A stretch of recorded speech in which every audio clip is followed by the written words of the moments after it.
Most people are governed by their habits, their fears, and the opinions of others. A lot of people never try anything differently because they have been convinced by people in their lives that they value that they can't do it. They're living within the context of the opinions that other people have of them, the low expectations. Many people doubt themselves because when they thought about doing something at some critical point in their lives, somebody they respected and honored, somebody they believed in, somebody that they loved, someone they trusted said, "You can't do that." And they accepted that. As you look at your life, ask yourself the question, what would your life be like?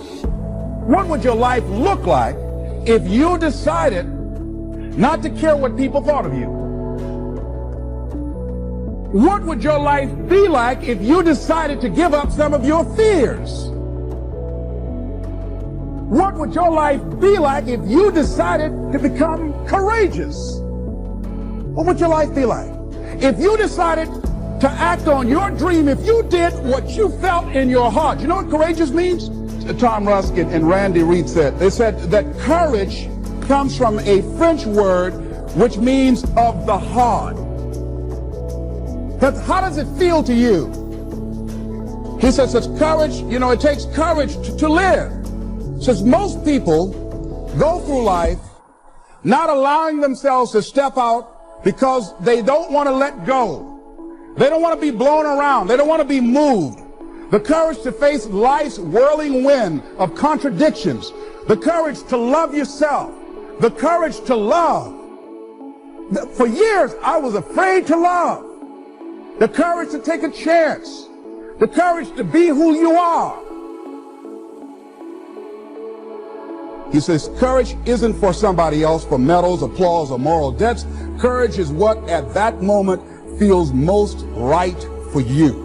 Not just situational ethics, but what feels right in your heart, the word of the heart, what feels right in your heart. One great philosopher says, cowards die many times before their deaths. The valiant never taste of death but once. What does that mean? The valiant people aren't afraid? No. It means that they experience that fear and they move forward. They move forward anyhow. Many people are dead now. Many people are allowing their dreams to die.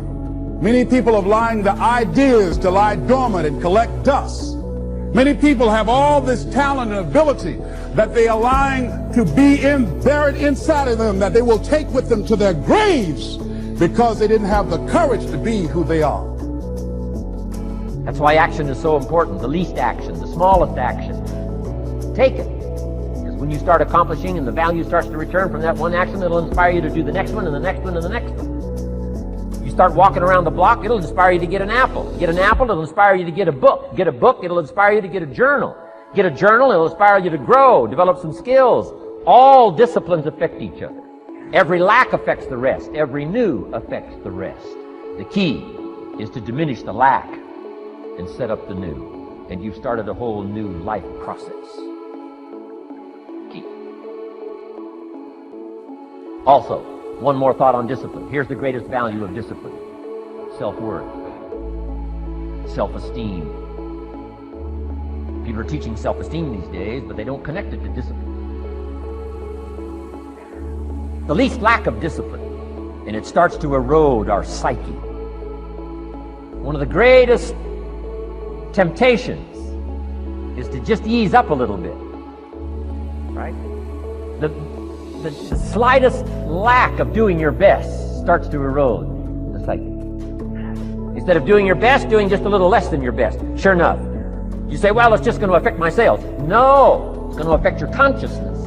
It's going to affect your philosophy. Now you've begun in the slightest way to affect your own philosophy. Here's the problem with the least neglect.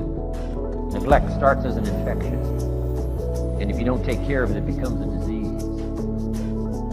One neglect leads to another. And the worst of all, when neglect starts, it diminishes our self-worth, our self-confidence, our self-value. You say, well, how can I get back my self-respect? I'm telling you, you don't have to go to 29 classes. All you have to do is start the smallest discipline that now corresponds to your own philosophy, like I should, and I could, and I will.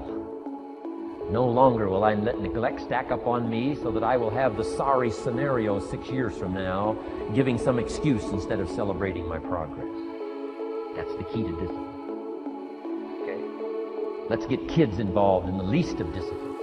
One more, and then one more, and then another one, and then another one, and then some more. And the first thing you know, you're starting to weave the tapestry of a disciplined life into which you can pour more wisdom and more attitude and more strong feeling, more faith and more courage. Now you've got something, a vessel in which to put it. And now the equities start to flow. And the early return, I'm telling you, if you'll start this process, the early return will have you so excited. You'll commit yourself to this strategy for the rest of your life. You'll never go back to the old ways. Join a new crowd. Join a new group. The disciplines to do. Take action. How profound it is. Some do and some don't. Now here's the numbers. About 10% do. 90% don't or won't. We don't know the mystery of that. And I'm telling you, 10 years from now, those numbers will still be the same. 10% will, 90% won't. The numbers don't change. Only the faces change. You're looking at one of the faces. I used to belong to the 90% who couldn't be bothered even if it was easy.